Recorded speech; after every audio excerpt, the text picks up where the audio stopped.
Hello everyone. बच्चे, आपकी screen पर एक क्वेश्चन दिख रहा है।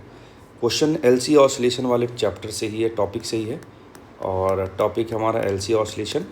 अगेन एक बार मैं चाहूँगा कि सभी लोग क्वेश्चन को जो है देखें, वीडियो पॉज करें और ट्राई करें। क्वेश्चन का एक बार आप देख लीजिए। क्वेश्चन का चारों ऑप्शन भी मैं दिखा देता हूँ, फिर मैं आपके लिए पढ़ दूँगा कि क्वेश्चन के चारों ऑप्शन में क्या बोला गया है। ठीक है ना? ये है। चलिए, आई होप कि आप सभी लोगों ने एक बार वीडियो पॉज करके क्वेश्चन को ट्राई करा होगा। अब मैं क्वेश्चन आप लोगों के लिए पढ़ता हूँ, फिर सोल्यूशन की तरफ हम लोग बढ़ेंगे। बच्चे, कहता है कि एक सर्किट आपके सामने दिख रहा है। Switch is initially at position 1 for long time. ये दिख रहा है आपको, ठीक है। और now at T equal to 0 the switch is turn to position 2। मतलब ये यहाँ से यहाँ पहुँच जाता है, तो ये बैटरी सिस्टम से मतलब एक तरीके से सर्किट से हट जाएगा। और initially charge on capacitor C 0, इस पर कोई चार्ज नहीं है। Choose the correct statements. पहला है कि हमारा जैसे ही आपने थ्रो करा स्विच को पोजीशन 2 पे, circuit perform LC oscillation with angular frequency of this much. हम लोग देखेंगे, मतलब पहले पार्ट में हमसे एंगुलर फ्रीक्वेंसी पूछ रहा है। दूसरे पार्ट में पूछता है just after switch is turn the current through the circuit is this much. और थर्ड क्वेश्चन पूछता है maximum charge on capacitor C कितना होना चाहिए, 4CE/3। एंड डी वाले ऑप्शन बोला है कि maximum charge on capacitor is equal to CE/3। तो चलिए देखते हैं एक बार। मैंने क्या करा, इस डायग्राम को बनाया है। टी इक्वल टू 0 प्लस को मैं बोल रहा हूँ just after throwing this switch from 1 to 2 position. ठीक है, तो ये यहाँ पहुँच जाएगा स्विच, तो इसका काम हट जाएगा। ठीक, उसी को मैंने यहाँ पर दिखाया हुआ है। ठीक है, ये t = 0 प्लस का मतलब है कि t = 0 पे जो इवेंट हुआ है उसके जस्ट आफ्टर ये जो हमने कंडीशन है। तो यहाँ पे चूँकि ये चार्ज था, एक कैपेसिटर आप देखोगे ना शुरुआत में चार्ज है, बैटरी इसी के क्रॉस लगा हुआ था। ठीक है, तो ये कैपेसिटर पूरी तरीके से चार्ज है। मैंने उस पर चार्ज मान लिया +Q मान लिया इस पर चार्ज, और इस पर चार्ज -Q मान लिया। ठीक है, हाँ। अब आप देखेंगे कि शुरुआत में चूँकि इंडक्टर में कोई करंट नहीं था, t = 0 पे क्लोज करने से पहले कोई करंट नहीं था, तो just after closing the switch भी कोई करंट नहीं होगा, क्योंकि इसका अपना इनर्शिया होता है, वो सेल्फ इंडक्टेंस, वो फ्लक्स में तुरंत चेंज नहीं होने देता है। तो करंट यहाँ पे 0 है। और एक कैपेसिटर भी आपका क्या है, अनचार्ज था, तो तुरंत तो चार्ज होगा नहीं, थोड़ा टाइम तो लेगा। उसके बाद मैंने ये जो डायग्राम आपके सामने दिख रहा है किसी समय t पर बनाया हुआ है, ये कि यहाँ से कुछ अमाउंट ऑफ चार्ज निकल के इस वाले प्लेट पे चला गया होगा। तो अगर Q अमाउंट ऑफ चार्ज गया है तो इसको +Q मिलेगा, और यहाँ से चार्ज Q - Q हो जाएगा। और चूँकि चार्जेस इधर उधर जा रहे हैं लगातार, तो मैं कहूँगा कि सर्किट में करंट भी है। वो करंट जो होगा इस पे चार्ज जो अकोमुलेशन रेट है उसके बराबर हो जाएगा dQ/dt। ठीक है, अब हमने कहा चलो Q फाइंड आउट करते हैं। ठीक है, मैंने आपको जब एलसी ऑसिलेशन का एकदम पहला लेक्चर अपलोड करा था, इस पर वीडियो अपलोड करा था, उसमें मैंने बताया था आपको बकायदा कि कोई भी इक्वेशन अगर वो SHM का है ना, तो आप हमेशा इस जनरल इक्वेशन से स्टार्ट कर सकते हैं। Q - Q mean position is equal to QA sin ωt + phi। हमारे क्वेश्चन में ओमेगा कितना है, ओमेगा होता है 1/√LC, C होता है C इक्विवेलेंट, ये दोनों सीरीज़ में है, तो C × 2C/ आपका हो जाएगा 3C, C1 C2 / C1 + C2, ये आएगा 2C/3, है ना, क्योंकि इनके कैपेसिटेंस दे रखे हैं, ये 2C है, ये C है, ये 2C है और ये C है। ठीक है जी, ओके। तो ओमेगा आपके सामने है ये। और अब इस इक्वेशन में हमारे पास एक तो मीन पोजीशन पे चार्ज चाहिए, Q एम्पलीट्यूड चाहिए और फाई चाहिए। इन तीन लोगों की हमें तलाश है। इनके लिए मेरे पास कुछ कंडीशंस दे रखी हैं सफिशिएंट, उसी से हम सॉल्व करने वाले हैं। पहला है कि अगर मुझे Q मीन पोजीशन सॉल्व करना है तो मैं क्या कहूँगा कि eight Q = Q mean di/dt = 0। ये आइडिया कहाँ से आता है, जैसे आप जब SHM पढ़ते थे, है ना, एक्स में आप पढ़ते थे SHM, है ना, मतलब डिस्प्लेसमेंट, हम लीनियर SHM पढ़ते थे ना, तो वहाँ पे भी ऐसा आता था। मीन पोजीशन वो पोजीशन होता था जहाँ पे आपका एक्सेलरेशन 0 होता है।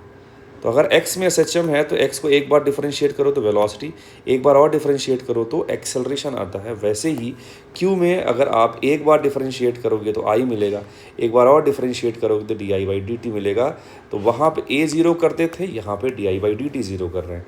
जैसे ही di/dt 0 होता है, इंडक्टर के अक्रॉस EMF जो आता है वो 0 होता है, क्योंकि इंडक्टर के अक्रॉस EMF होता है L di/dt। तो Q at Q mean position वाली कंडीशन पे ये आपका कंडीशन आता है, ज़ीरो हो जाता है। अब सोचो अगर इसके अक्रॉस EMF ज़ीरो हो गया तो मैं इसको प्लेन वायर की तरह से रिप्लेस कर सकता हूँ। उस डायग्राम को मैंने यहाँ पर बनाया है। यहाँ पे EMF across L is zero था, ठीक है ना। एक्चुअल में यहाँ पे इंडक्टर है, बट अगेन सॉल्व करने के पर्पज़ से मैंने इसको प्लेन वायर से रिप्लेस कर दिया है।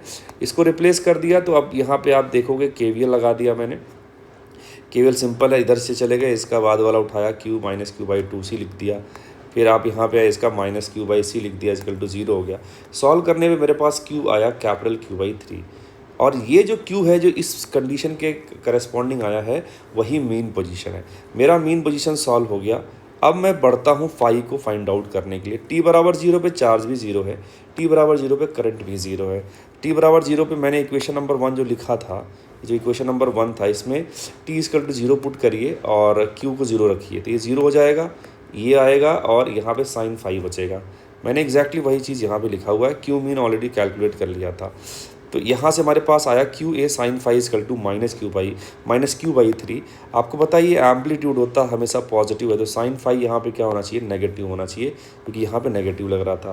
पैरेलली मैंने I बराबर ज़ीरो के लिए सॉल्व करा T बराबर ज़ीरो पे, तो डिफरेंशिएट किया इक्वेशन नंबर 1 को, तो मेरे को ये मिला, और यहाँ पे T बराबर ज़ीरो रखोगे तो ये टर्म ज़ीरो हो जाएगा। तो zero equal to QA omega cos phi आ गया, और यहाँ से आपको दिख रहा है कॉस फाई ज़ीरो होगा, और फाई की 0 से 2 पाई में दो वैल्यूज़ आएंगी, एक आ गया पाई बाई 2, एक आ गया 3 पाई बाई 2, और आपको क्लियरली दिख रहा है साइन फाई नेगेटिव है, तो यहाँ से फाई क्या रखोगे, 3 पाई बाई 2। तो अगेन हमारे पास अब दो लोग अननोन हमारे पास सॉल्व हो गए हैं। एक तो Q मीन का कर लिया काम हमने, जो Q बाई 3 था, फाई का हमने कर लिया 3 पाई बाई 2। अब मैंने कहा कि यहाँ पे आपको दिख रहा है इस जगह से सॉल्व हो जाएगा। अगर मैं फाई की जगह पे 3 पाई बाई 2 रखूँगा तो मुझे QA मिल जाएगा। जैसे आप रखोगे तो साइन ये पूरी वैल्यू -1 हो जाएगी, QA आ गया Q बाई 3। अब इक्वेशन 1 को रीराइट करा हमने, तो Q minus Q mean QA और ये sine omega T plus phi रखा है। तो मेरे पास यहाँ से एक इक्वेशन निकल के आता है, Q equal to Q by 3 1 minus cos omega T। अच्छा, ये Q क्या है, शुरुआत में जो 2C वाला कैपेसिटर था ये आपका E से चार्ज था, है ना, बहुत लंबे टाइम तक आपने चार्ज कर रखा है, तो फुल्ली चार्ज कंडीशन में तो इस पे जो चार्ज आएगा वो आएगा +2CE, इस पे जो चार्ज आएगा -2C। बेसिकली जो Q की हम बात कर रहे थे वो 2CE है। तो अगर इस एक्सप्रेशन की मैक्सिमम वैल्यू आप देखोगे तो cos ओमेगा T जब -1 होगा तब ये मैक्सिमम दे देगा, तो ये पूरी चीज़ 2 आएगी, तो 2Q बाई 3 और Q की वैल्यू 2CE रखोगे तो 4CE बाई 3 आंसर हो जाएगा, ठीक है ना। तो अगर आप जरा ऑप्शंस की तरफ बढ़ें तो पहला ऑप्शन आपका सही हो जाता है, क्योंकि ओमेगा आपने निकाला है √3/2LC। देखो सेकेंड ऑप्शन क्या बोलता है, करंट ज़ीरो रहेगा। मैंने बताया कि इनर्शिया की वजह से just after and just before current same रहता है, और जस्ट बिफोर करंट सेम था, इसलिए बी ऑप्शन आपका गलत हो गया।